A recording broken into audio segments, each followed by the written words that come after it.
राधे राधे। कैसे हैं आप सभी? आशा करती हूँ अच्छे होंगे, स्वस्थ होंगे। तो आज जिस विषय में हम लोग बात करने वाले हैं, उस विषय पे आने से पहले अगर आप लोग मेरे चैनल पे न्यू हैं तो एक लाइक और एक सब्सक्राइब अवश्य करिएगा अगर आपको मेरी वीडियोस अच्छी लगती है तो, और अगर आप रेगुलर इसे वॉच करते हैं तो। अदरवाइज़ नहीं, ठीक है? क्योंकि कोई भी काम ज़बरदस्ती नहीं होता। अगर आपका दिल करता है, आपको अच्छी लगती है, तो ही आप इस चैनल को लाइक एंड सब्सक्राइब अवश्य करें। और अगर इन्फॉर्मेटिव भी लगे तो अपने नियर एंड डियर के साथ शेयर भी अवश्य करिए। चलिए आइए विषय पे आते हैं। आज हम लोग बात करने वाले हैं रवि पुष्य नक्षत्र योग की। जी हाँ, रवि पुष्य नक्षत्र योग, जो कि पुष्य नक्षत्र योग, जो कि रविवार को जब भी ये रविवार वाले दिन पड़ जाता है तो इसे रवि पुष्य नक्षत्र योग कहा जाता है। रवि पुष्य नक्षत्र योग जुलाई में 7 जुलाई को पड़ रही है, ठीक है? रवि पुष्य नक्षत्र योग इस बार कुछ ज़्यादा ही स्पेशल हो जा रही है। क्यों? क्योंकि ये देखिए, इस दिन रवि पुष्य नक्षत्र योग तो है ही, क्योंकि और ये योग कोई 1-2 घंटे के लिए नहीं है। ये पूरा इस योग में, इस रवि पुष्य नक्षत्र योग में आपको सुबह से पूरी सुबह मिल रही है, पूरा रात मिल रहा है। मतलब ये पूरे दिन का ये योग रहेगा आपका, ठीक है? और इसके साथ ये ज़्यादा स्पेशल हो जाता है। क्यों? क्योंकि इस दिन सर्वार्थ सिद्धि योग भी है। जी हाँ, और इसके अलावा जिसके कारण ये जो रवि पुष्य नक्षत्र योग है वो स्पेशल, अति स्पेशल है। क्यों? क्योंकि इस समय गुप्त नवरात्रे हैं। जी हाँ, गुप्त नवरात्रे। गुप्त नवरात्रों के समय माता की 10 महाविद्याओं की साधना की जाती है। अगर आप माता की 10 महाविद्याओं की साधना नहीं भी कर रहे, माता की तो साधना कर रहे हैं, माता के सामने घी का दीपक तो जला रहे हैं, माता के लिए कोई दुर्गा चालीसा तो पढ़ रहे हैं, सप्तशती का पाठ तो पढ़ रहे हैं, नहीं उपवास कर रहे, कोई बात नहीं। जो जितना कर सकिएगा, गृहस्थ में रह करके जितना भी कर सके, और जितना करके हम अपनी माता रानी को प्रसन्न कर सकें। और एक के मतलब ये जो योग है ना, ये एक और एक दो होते हैं ना, लेकिन इस योग को जब हम लोग फॉलो कर रहे हैं तो आप देखिए, पहले रवि पुष्य नक्षत्र योग, उसके बाद सर्वार्थ सिद्धि योग, उसके बाद गुप्त नवरात्रि, अर्थात ये एक और एक 11 वाला ये जो क्रम है ना, वो सोने पे सुहागा वाला है। तो आपको इस पल को, इस समय को एकदम अपने हाथ से नहीं जाने देना चाहिए। देखिए, ऐसे तो कहा जाता है रवि पुष्य नक्षत्र योग में शॉपिंग्स की जाती है, सोना चांदी मेटल जो आप खरीद पाते हैं आप वो खरीद सकते हैं। लेकिन सब चलिए, इस पे आने से पहले आप पहले जान लीजिए कि रवि पुष्य नक्षत्र योग का जो मुहूर्त है या फिर जो समय है वो क्या है। तो सबसे पहले जैसा कि आपको बता दिया, रवि पुष्य नक्षत्र योग अर्थात रविवार वाले दिन पड़ रहा है, इसीलिए ये रवि पुष्य नक्षत्र योग है, ठीक है? ये 7 जुलाई 2024 को पड़ रहा है। जो रवि पुष्य नक्षत्र है ना, वो 7 जुलाई की सुबह से ही 5:29 से लेके पूरी सुबह है, पूरा दिन है, पूरी रात है। अगले दिन अर्थात 8 जुलाई 2024 को सुबह 8:30 बजे जाके विराम होगा। तो समझ आ गया, 7 जुलाई को आपको पूरा दिन रात पूरा मिल रहा है, जिस समय आप छोटे छोटे उपाय करके, छोटी छोटी क्रियाएं करके, छोटी छोटी पूजा करके अपने कर्मास को स्ट्रॉन्ग कर सकते हैं। अपने जो भी अपना ऑरा है उसको क्लीन कर सकते हैं, उसको एनर्जेटिक कर सकते हैं। और कुछ छोटी छोटी सी उपाय करके, जिस कहते हैं ना कि घर में बरकत नहीं रह रही, इतना कमाते हैं मगर कुछ बचता नहीं, तो ऐसी स्थिति में इन छोटे छोटे कार्यों को करके आप घर में बरकत को भी बढ़ा सकते हैं, माता लक्ष्मी को भी आप मना सकते हैं। तो ये छोटे छोटे उपाय आपको बताऊंगी, जो आपको लास्ट में बताने जा रही हूँ। लेकिन आपको मतलब अपने कर्मों द्वारा अपने जो भी आपका ऑरा है उसको क्लीन करना है, उसको एनर्जेटिक करना है, उसको नेगेटिव नहीं होने देना है। अपनी पॉजिटिव वाइब को अपने चारों ओर रखना है, हमेशा पॉजिटिव सोचना है, पॉजिटिव करना है, अच्छा कर्म करना है, ठीक है? तो चलिए, जैसा कि आपको बता दिया कि हम लोग शॉपिंग्स कर सकते हैं, ठीक है? लेकिन जो सबसे ज़्यादा जो ज़रूरी हो जाएगा ये रवि पुष्य नक्षत्र योग में जो करना, वो उसके लिए सिर्फ एक उपाय आपको जो एकदम मतलब दमदार बोल सकते हैं, जिसको करने से आपकी लाइफ की सभी समस्याओं का समाधान आपको तुरंत मिलेगा। जी हाँ, अगर आप समस्याओं का समाधान पाना चाहते हैं तो आपको समस्याओं का समाधान तुरंत मिलेगा।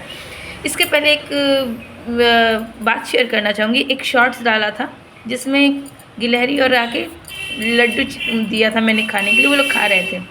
तो उसमें एक कमेंट आया था कि सभी आजकल भक्त बन जाते हैं ऐसे ऐसे वीडियोस डाल के। तो देखिए, ये वीडियोस नहीं है, ये कर्माज है, छोटे छोटे कर्माज है। अगर आपको मैं दिखाती हूँ, ऐसे दिखाना तो नहीं चाहिए लेकिन फिर भी दिखाती हूँ, ये फिर उड़ जाएंगे लेकिन फिर भी ठीक है, आप एक बार देखिए। देख पा रहे हैं? तो इस तरीके से पक्षियों के लिए खाना पानी देना ये हमारा एक नैतिक कर्म है। ये पक्षी, ये मूक प्राणी, ये क्या बोल के मांगेंगे? अगर इनके लिए कुछ, मैं सिर्फ वीडियो बनाने के लिए नहीं, मैं रेगुलर पक्षियों के लिए अनाज दाना पानी जो हो सकता है, खासकर मेरे घर में जो भी पक्षी आते हैं ना, वो लड्डू खाने आते हैं, उन्हें आप अनाज दे दीजिए, उन्हें गेहूँ दे दीजिए, चावल दे दीजिए, वो नहीं खाते। वो लड्डू प्रेमी है यहाँ के सारे पक्षी। तो चलिए, एक्चुअली आप लोगों के साथ शेयर करना ज़रूरी था, क्योंकि नेगेटिव कमेंट से देखिए फ़र्क तो कुछ नहीं पड़ता।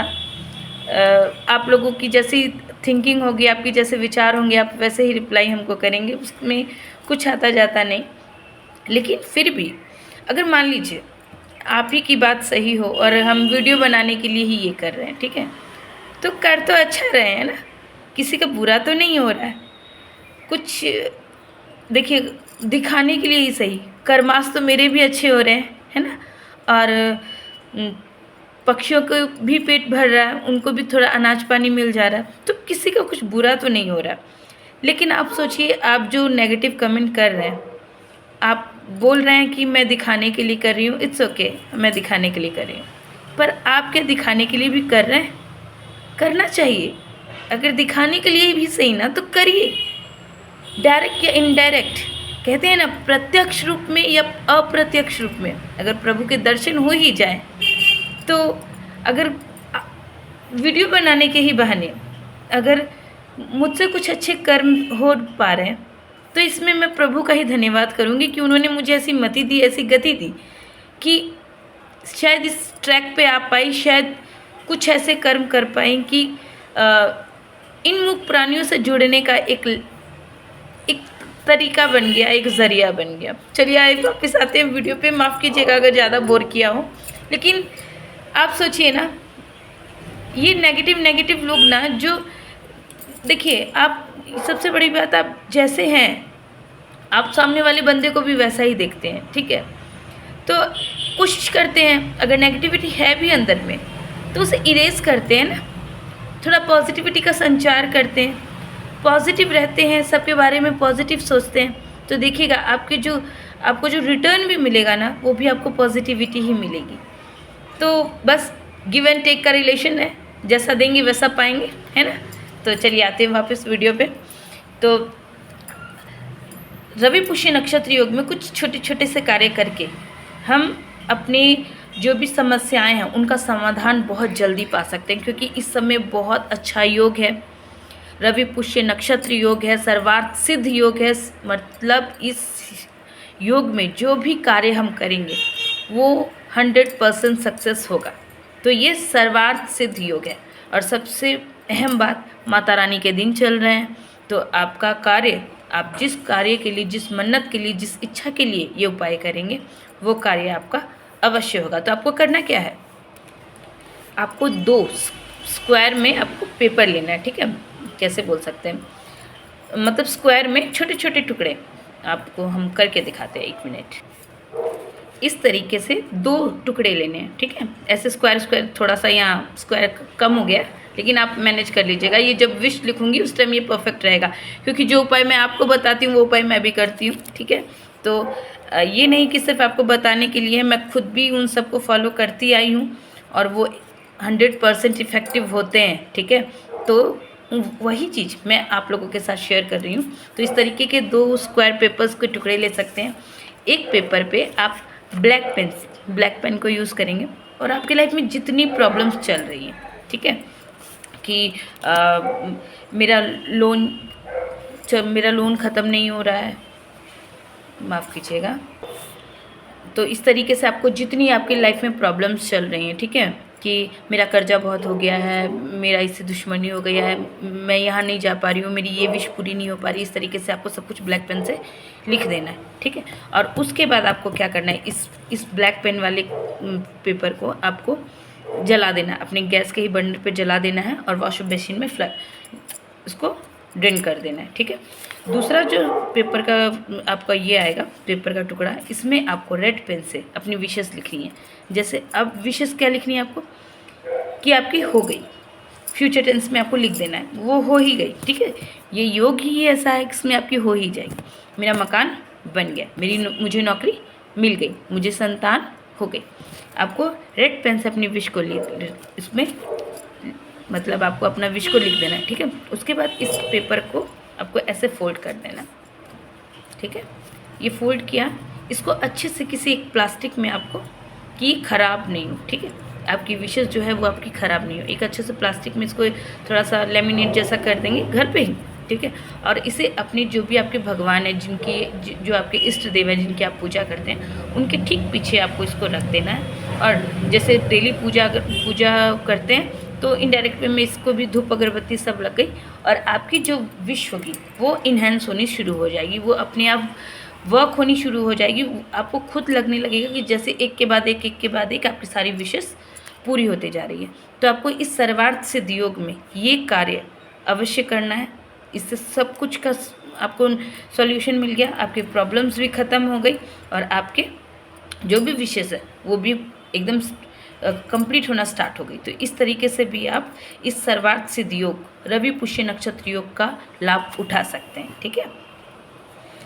इसके साथ ही आपको इस विश के सामने ना, ऐसे तो ये एक विश हो गया, आपने ये कर दिया तो भी हो गया। अगर इस विश के साथ ही आप एक प्लेट के ऊपर स्वास्तिक बना लिया आपने, ठीक है। स्वास्तिक सही तरीके से बनाइएगा, काट के स्वास्तिक नहीं बनाइएगा। अगर आपको फिर भी कोई डाउट हो तो आप मुझे कमेंट करिएगा, मैं स्वास्तिक लाइव आपको बना के दिखा दूँगी। लेकिन स्वास्तिक को कभी भी काट के मत बनाइएगा, स्वास्तिक सही ढंग से बनाइएगा प्लेट पे। उसके बाद उस पर आप अक्षर छीट दीजिएगा और जैसे दिया के नीचे वेदी लगाते हैं ना, मतलब दिया तो आपको पता है खाली नहीं रखते, तो उसके नीचे कुछ अनाज रखते हैं, फूल रखते हैं, तो उसके ऊपर आप दिया लगाइएगा। दिया में आप एक लौंग, एक चांदी का सिक्का या फिर 1 रुपये का सिक्का, जो भी आपके पास अवेलेबल हो वो उसमें लगाइएगा, आप डालिएगा और घी की ज्योत को आप प्रज्वलित करिएगा, ठीक है। इसको आप हो सके ना तो ये जो ज्योत है वो आप सुबह ही लगा दीजिएगा और इस तरीके से लगाइएगा कि ये पूरी रात आपका, मतलब रवि पुष्य नक्षत्र योग वाले दिन ये आपको पूरा दिन और पूरी रात जलती रहे। एक तरीके से अखंड ज्योत जलाइएगा। इसे लक्ष्मी ज्योत कहते हैं, ठीक है। ये ज्योत जलाने से क्या होगा, इस ज्योत को आप लक्ष्मी स्वरूप मानिएगा और इस ज्योत से आपकी जो भी आपकी समस्याएं हैं, आपकी जो भी मनोकामनाएं हैं, आपकी जो भी आप चाहते हैं कि आप लाइफ में कुछ अचीव करें, आप इस ज्योत को कहिएगा और इस ज्योत को वैसे ही जलती रहने दीजिएगा। और माता महालक्ष्मी को आज के दिन एक गुलाब या एक कमल का फूल अवश्य अर्पित करिएगा। ज्योत में भी ना आप एक कमल गट्टा चढ़ा सकते हैं, मतलब उसमें डाल सकते हैं। जब ज्योत शांत हो जाए, कोशिश करिएगा कि इस दिन तो पूरा जले, 7 जुलाई वाले दिन तो पूरा जले। अगले दिन जब शांत हो जाए तो वो सिक्का तो आपका रहेगा ही, अगर आपका कमल गट्टा भी है ना, ठीक, तो आप उसे भी उठा करके उसे अपने पर्स में या जहाँ भी आप पैसा रखते हैं वहाँ रख दीजिएगा। देखिएगा धन का जो आगमन होगा, धन की जो आवक होगी, उसमें स्वयं ही बढ़ोतरी हो जाएगी। तो इस तरीके से ये छोटे से 2 कार्य करके आप रवि पुष्य नक्षत्र योग का, गुप्त नवरात्रों के योग का फ़ायदा उठा सकते हैं और अपने जीवन में ज़बरदस्त चेंज देख सकते हैं। तो कैसी लगती है आपको मेरी बातें? अगर अच्छी लगती है तो एक लाइक और एक सब्सक्राइब अवश्य करिएगा और अपने नियर एंड डियर के साथ शेयर भी करिएगा। जय श्री राधे, जय श्री हरिदास।